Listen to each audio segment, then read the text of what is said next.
To let you know, let's see, I pulled an interview that was done back in October of 1970 with Circus magazine. Of course, you remember. Yeah, if you're there up with us, you remember Circus magazine, and this particular writer, his name was Richie York. He was interviewing Eric about the solo record that had not been released yet, and it's kind of interesting because at the time they didn't even know where Eric was going. Okay, nobody knew. No. They knew that he was doing the Delaney, the D&B record, but they did not know where his path was leading. He didn't know. Right. Apparently, he did not know. But in this, they wanted to ask him about the songs that were on the record, and he talks about Leon Russell's Blues Power,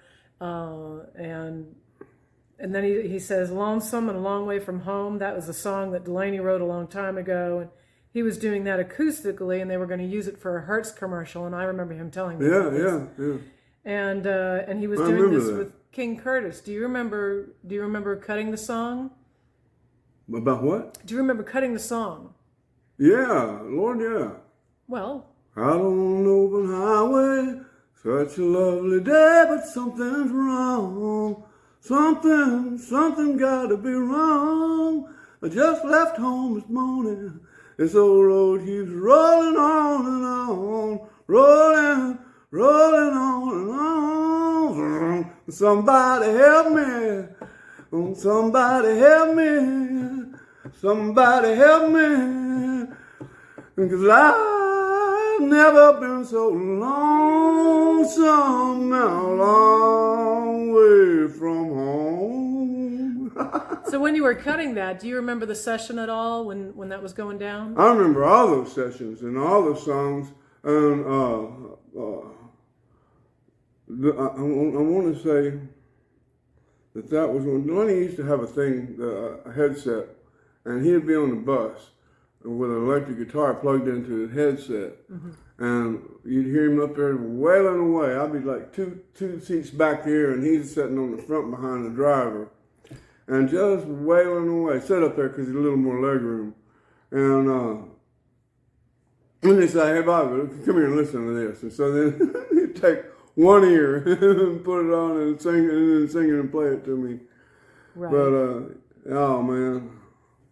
Yeah, I was witness to a whole lot of great songs coming together.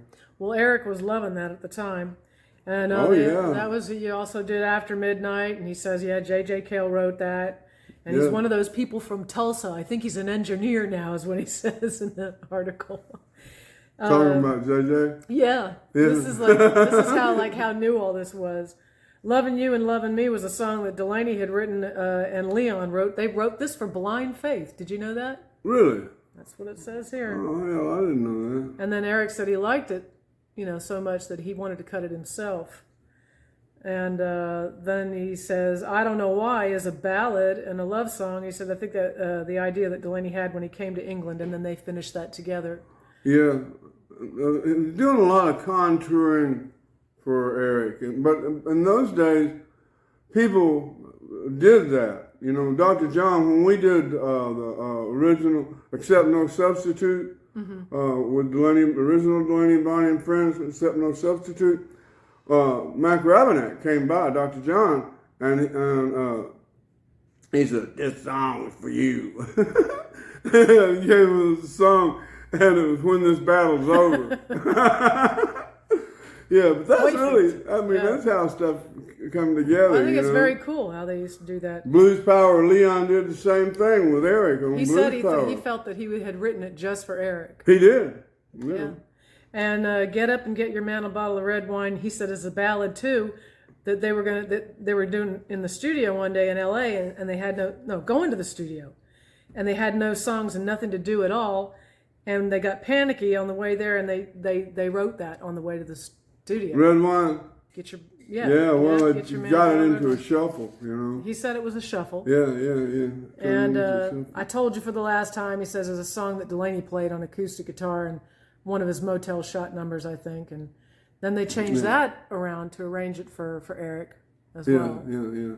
And then the last one, my most interesting, I think, is the one he was saying is called She Rides. And Let It Rain. Which it came from the lyrics of an original song that they had written, but when they got to the studio, the track came off so well they abandoned the original idea. And then since then, he said, I've been trying to think of a set of lyrics that will go with the track. She rides like a real beginner. Yeah. But then changed to Let It Rain, Yep. He took that track down to Miami with Bill Halverson, who was working on the record. It mentions Bill Halverson. He does. And he took it down to Miami. And Stephen Stills came in, and there's a part where the bass goes. He mentions Stephen Stills in this as well. Yeah, well, Stephen did that one bass line in there. You hear the piano, Leon on the piano go, and then Stephen Stills came behind and just did that with the bass, and it really made a whole lot of difference, When apparently they were doing this, I guess, at the studio, because he says it's at the studio, Clapton and Stephen Stills were obviously getting off on each other, enjoying each other and playing and stuff. So that was all a part of this, and just confirms everything that you had been saying before. Yeah. Well, and I didn't know what you're reading or anything. That's pretty much it. And that now the aftermath was that the Dominoes was formed, and all, because they did mention George, that he'd been working with George. Yeah. But nobody really knew what he was up to. No. So can you talk about those sessions there? On his first solo record? It was all business, Delaney was flawless during the whole thing, and he sang all the. Delaney took the lead, sang all the vocals, and at that time, Eric really hadn't gotten to the place he is now as a singer. He mentions that as well. Yeah, and so Delaney would sing the song, and then later, when nobody was there, then Eric went in and emulated Delaney's vocal. Right. Because he didn't want to sing like Delaney. He wanted to sing from that place, Yeah, he wanted to get that feeling, that gospel-y rock. I understand it. That's me, my voice is that place, I understand where he was striving for. And when it became time to be the Dominoes, it was perfect for me because I could really support Eric and his voice because I already knew his plight, from Blind Faith, and then with Delaney and Bonnie and Friends, I knew what his plight was. I knew it was about finding his voice and finding his identity. Right. Yeah. Actually, they mentioned here that they thought that he might be joining Crosby, Stills, and Nash and Young. Crosby, Stills, Nash, Young, and Clapton. Huh? Yeah, right. Or was he gonna form the next Beatles?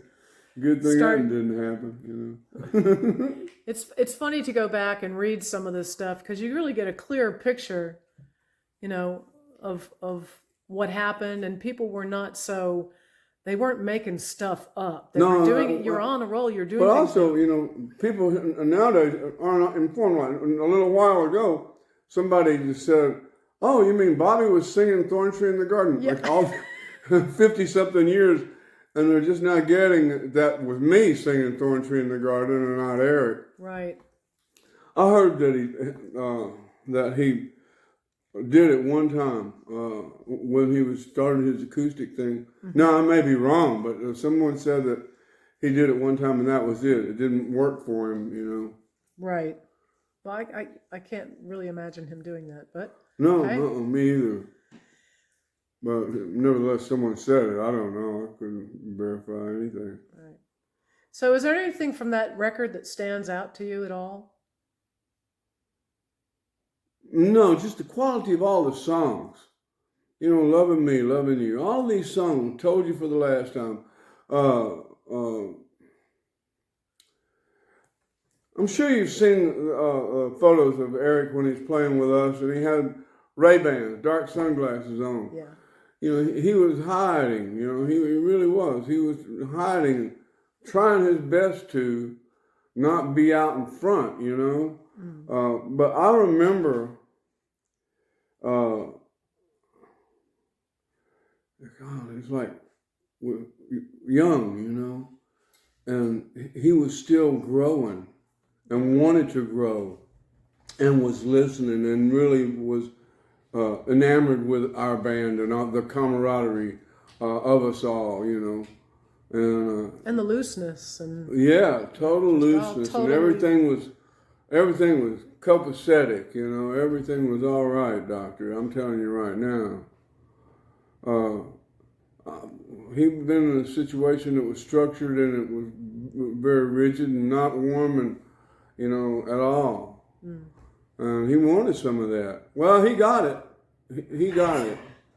He sure did. He got it, and then wound up with the rhythm section, and it was all just a natural circumstance, a series of events. You know, the universe working. You know, and we weren't thinking about such a thing as that we were being like some puppets or something. Like there's this master, grand master. Why do you suppose that record was not more well known or well received, or it didn't seem to take off? No, until after Dwayne was dead and Eric was locked away. I mean his first record. It didn't. Oh, his first record. No, that nobody wanted to know about it. Why? Because it didn't have all that his playing that he was doing with Cream and Blind Faith. He fought this whole thing. They still wanted him to be playing all the stuff, you know, the Cream records, and when we started the band Dominoes, it was we were doing "Sunshine of Your Love" and "White Room" and some of those songs. By choice, or just because? Well, we had to do some of them, all right, because we didn't have enough songs. Right. Real simple. And so we were doing some of those, but every time we'd write a song, we would remove one of the other ones from the list, you know, "Sunshine of Your Love" or something, you know. But that was how it all worked out, the process of elimination. I think it all worked out very well. I think so. And then his career just went just like that.